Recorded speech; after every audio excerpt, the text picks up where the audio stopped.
Good afternoon, everyone. Welcome to our pre-match press conference to preview our game against Brentford. We'll start off with Vinny. David, we'll start with Jimmy Garner as well. What are your thoughts on how he performed for England?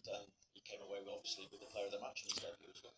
Yeah, really pleased for Jimmy, and probably no less than expected the way he's performed for us all season. I think he's done really well and played well in all the games. So pleased that he put in a good enough performance to get recognised. Thomas Tuchel called him our mini Valverde. What did you think of that comparison? Well, I think that's a huge compliment when you think of the quality of Valverde, and he's really well thought of as a player. So we think a lot of Jimmy as well.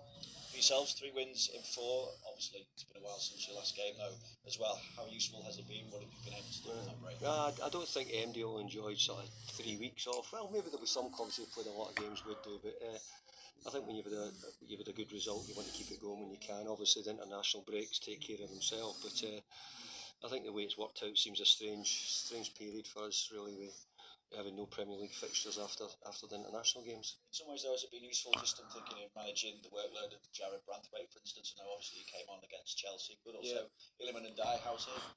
They're all fine. The players are fine. We're just about got a fully fit squad. Charlie Alcaraz is back in early training, so he's not available for the game, but he's getting closer to being fit again. Overall, how do you view the challenges that you face now? 7 games to go, and you're in the mix for a top 5 finish. Well, I don't know how we're going to finish, but if you given me this position at the start of the season, I said thanks very much. I'll shake your hand, and hopefully we can keep it going if we can. Obviously, I think if you really want to get the big prizes, then you've got to win your games at the right time at the end of the season. We've started well with the couple of games recently, so we have to try and keep that form and that momentum going. It does feel like a real defining moment in the season now as well, because you're level on points with Brentford. A win could really tee up that Merseyside derby as well in terms of a battle for a top 5 finish. How do you see it? Well, Vinny, I only look at one game at a time. I'm not thinking any further on than that. I've got to think of Brentford too. We lost at home too, so we have to try and put that right and correct it at the weekend. Beto's got 3 in his last 4, if I remember rightly as well. Down there, he had a few one-on-ones against Brentford at their place last season. He also had an assist the other week with his flick for Illy's goal as well. Is he finding that knack of getting into good positions once again? Well, I always hoped that he would get that bit of luck or that good fortune sometimes what strikers need to get the goals, to give them the confidence. He's just beginning to hopefully run into a bit of form, and he scored the goals in the second half of the season last year, so we're hoping that he can continue that. I think he scored maybe 7 or 8 goals last year in the second half, so if he could come up with anything like that, it would be really good. Kind of stating the obvious, but how crucial could that be in terms of the running as well? Well, it'll be MD scoring the goals will be hugely crucial, but I think most teams are always looking for the forward players to be the ones. They'll be the ones who probably get the most opportunities, so we've got to try and take them when we get them.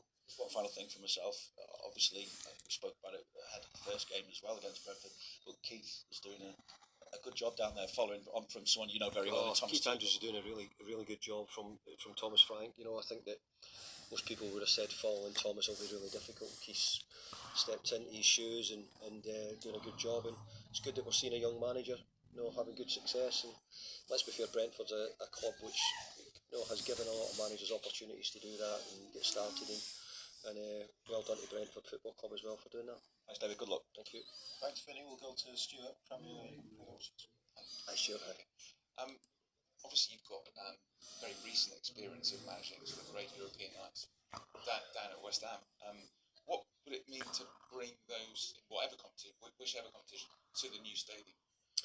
Well, first thing, I hope I'm not talking too quick. You're asking me the question, so I'll answer the question, but I'm also wary about us getting too caught up in it, because we'd hate to disappoint everybody in us talking about it. But the fact of the matter is I do want to talk about it, because this club, this group of supporters, or all the supporters I should say, have suffered so much. I think the thought of getting them back into Europe to me makes me think it would be fantastic for the support here in the club and everything they've been through recently. So I'm driving it with the players that can we try and do it? We may not, but we'll hopefully do it. And you're right, the nights I had when I was at West Ham were at Europe were brilliant nights, and